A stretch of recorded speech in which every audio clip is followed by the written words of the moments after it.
will go under the niche. Like you can have the brand metrics for your positioning of the product. You can have brand metrics for the retail chain. You can have brand metrics for your marketing strategy. You can have for There the could be lots of, computer elements analytics. where you can have that Yes. brand So in metrics, the right? every aspect of your brand, at every step, you can create a brand matrix which will consist of 4 points. Let me give an example. Let me give you quickly one example here. So the 4 points will be first, top one will be outside in approach, the bottom will be inside out approach, and the right one will be image driven branding, and the left side will be identify driven branding. So these will be the key points here in terms of marketing, in terms of marketing brand metrics.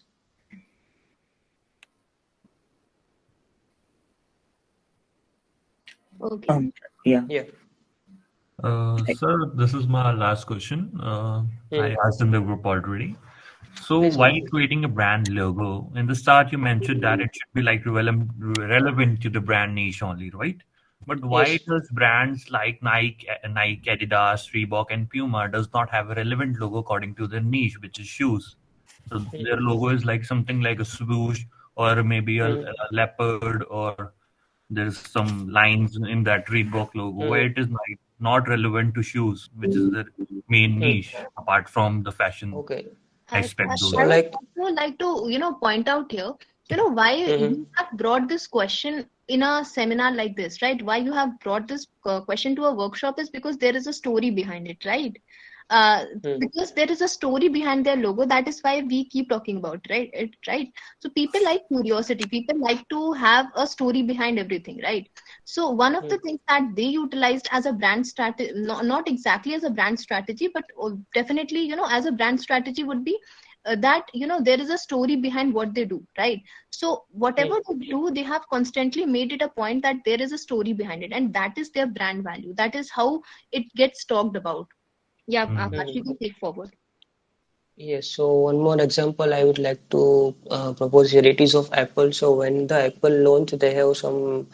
If you can see the starting of the Apple logos, it will be like a square in which there is a tree like something, and then they evolve.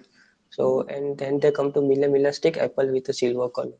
So every brand has a background story. They will come with different logos with a different amount of time in the duration of the brand building.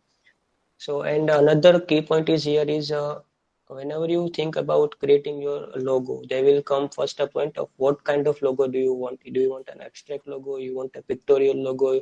You want a typography logo? So, like Nike and Adidas has picked the typography logo. The Nike is an abstract logo, and like that, you will follow the other examples. Apple is a pictorial logo because it is representing an apple as a logo, which is a picture of apple, half eaten apple. Does So logo there will be creation also different types of. Sorry, Preetham, please repeat. does logo creation also comes under brand marketing? Yes, yes, yes. When you define your brand, when you are defining your purpose, when you define the strategies, how will your brand start? Your brand obviously start with a name, then logo, then vision and vision, as I discussed earlier. So is it like more appropriate to create a Mhm. logo which is not directly showing your brand niche? अगर आप Mhm. as a story उसको show करो तो like it's more good for your Mhm. brand. Is that what we Yes. can conclude, right? It is like that, but you can also do A/B testing here. So the A/B testing of Apple is like first they have created a square logo with some trees and like that, but they have come to know, okay, our name is Apple, and people are getting to think about the Apple when they think of Apple, or they think of like they will picturizing the Apple photo in their mind. So they evolve from that square logo to an Apple logo. And likewise, you can see of the Google. So why Google has the many color in the G? It is because they have loads of tons of different products in different industries. They have Drive, they have Cloud, they have email, and XYZ. So they are representing the G here typography with different colors, which is showing that they are very diversified on that. So like that, if you have a particular logo at the starting, it doesn't matter. Just pick a best one at particular that time. But by the time your brand is evolving, just try to know what people are visualizing when they are speaking that brand. For example, someone said Nike, so they will obviously think about an arrow, right? when someone says Adidas, so they will also visualize the Adidas word, and they will also visualize the three stripe on the shoes, on the sneakers.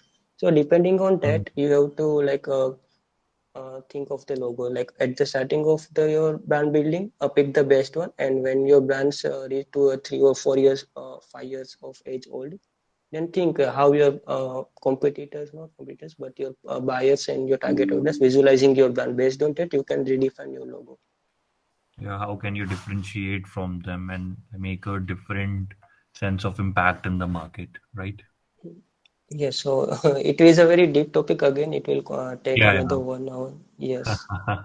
So like you have to like again you have to define the persona of particular thing. Every time you define a persona, you have to ask few questions. You have to ask the people around you. You have to also analyze your marketing result and all that. So based on all the cover up thing, you will have to define the particular thing. That do you need to change a logo or not?